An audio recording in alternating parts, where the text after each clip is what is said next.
Brené Brown said that vulnerability is the birthplace of joy, creativity, and authenticity.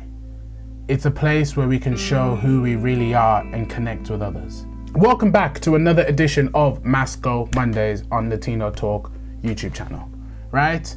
And Masco Mondays is basically where I share something with you that is going to help you become a 21st century man. And today we're going to be talking about vulnerability. Ask my exes, they'll tell you about my my vulnerability. But vulnerability is something that I think everybody should embrace, not just men. We all need to be vulnerable to be able to connect with others. So you might be saying, okay, Tino, cool. Thanks for telling me that. I'm gonna log off now. See you later. Wait.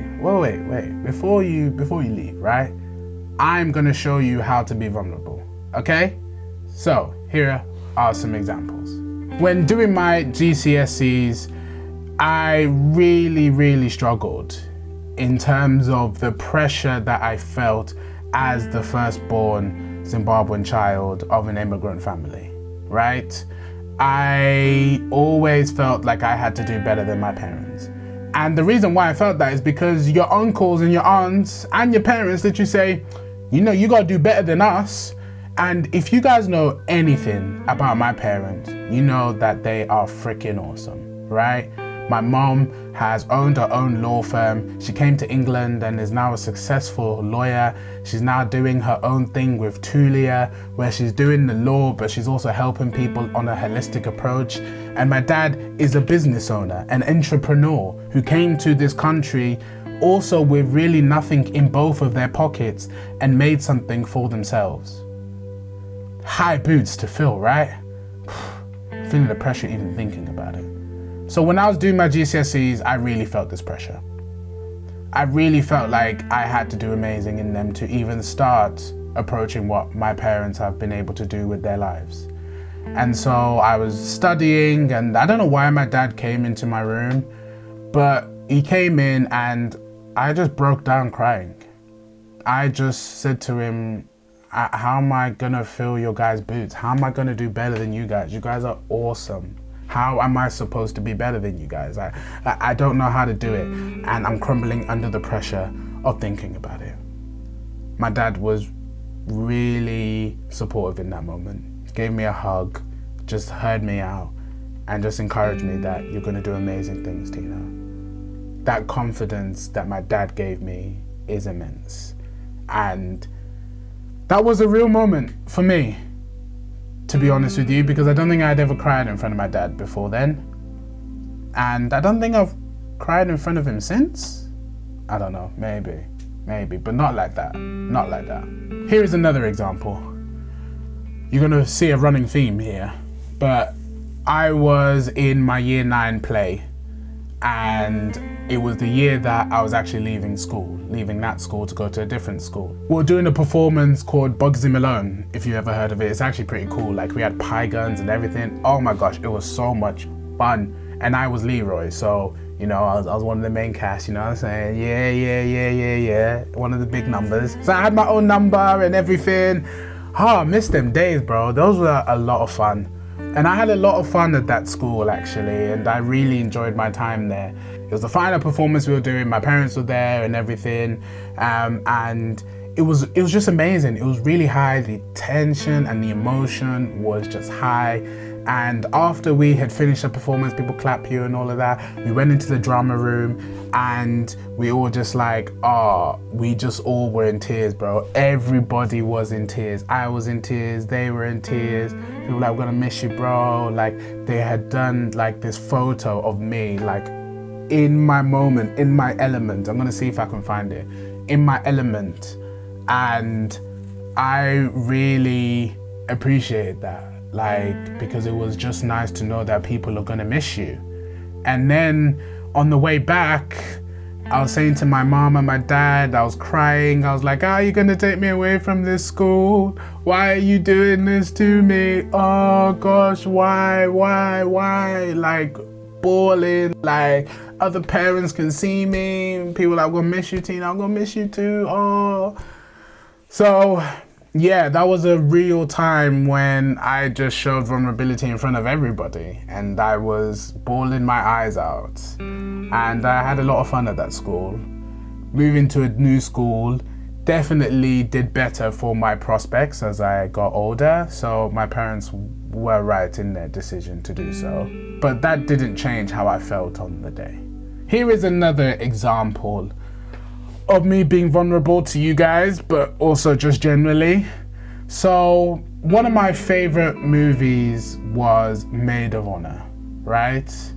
If you've never watched it before, Patrick Dempsey is like the cool best friend to this girl that he's obviously in love with, spend so much time together, and she goes and marries somebody else.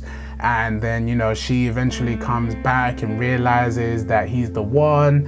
And then they end up, you know, going on like a real fairy tale sort of honeymoon, or I don't remember if they go on a honeymoon. They probably did.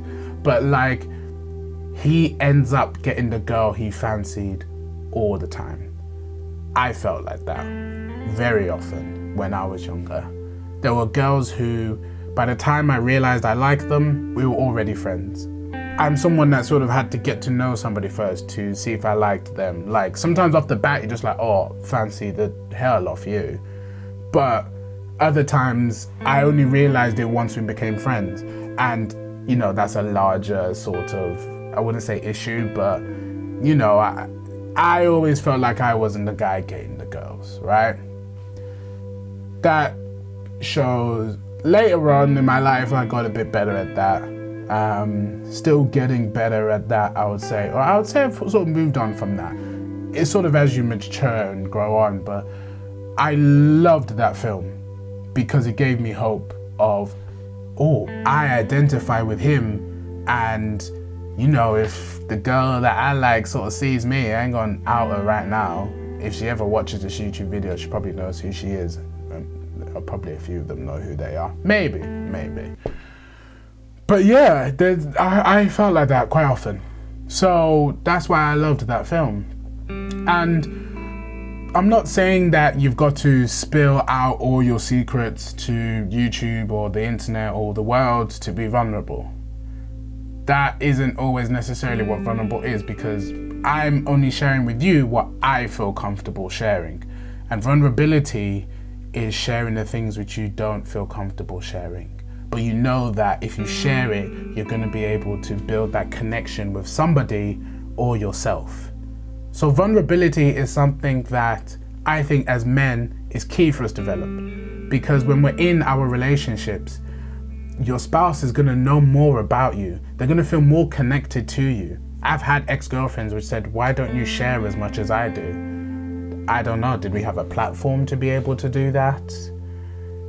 She shared quite a lot. And she sort of, it wasn't really that, it wasn't bad, to be fair. I think it was a genuine sort of ask, but she was like, why do you always seem happy?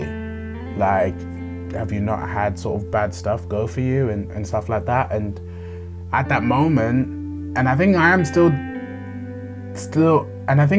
like this to this day, but I generally am just a happy person. I like to see the positive in things. I practice gratitude.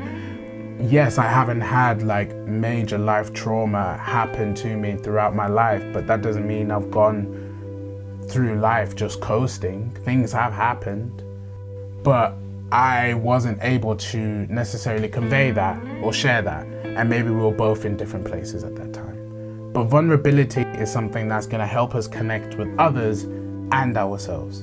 So I want you to practice vulnerability the next time you are feeling safe and comfortable with somebody.